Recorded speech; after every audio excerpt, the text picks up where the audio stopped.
बहारा कमाई रे रे माई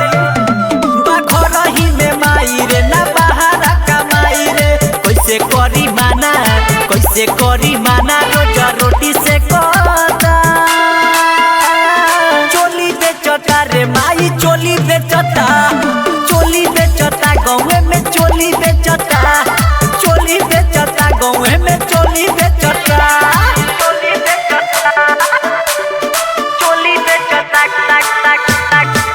रे माई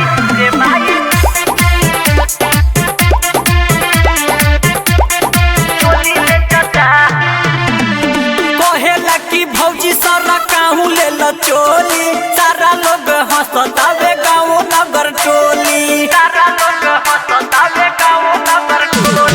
कहेला कि भौजी सारा काहू ले लो चोली गाँव नगर हंसतावे टोली केहू नहीं डांटे सब सही देखता चोली बेचता रे माई चोली बेचता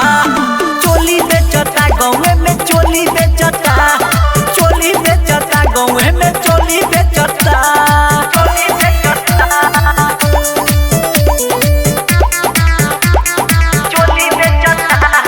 लाज शरम पी गइल बा घोरी के साफ रे जेकरा के देवे ले इंची टेप से नाप रे लाज शरम पी गइल बा घोरी के साफ रे जेकरा के देवे ले इंची टेप से नाप रे एसपी संदीप श्याम के नजरी ठेकोता चोली बेचता रे माई चोली बेचता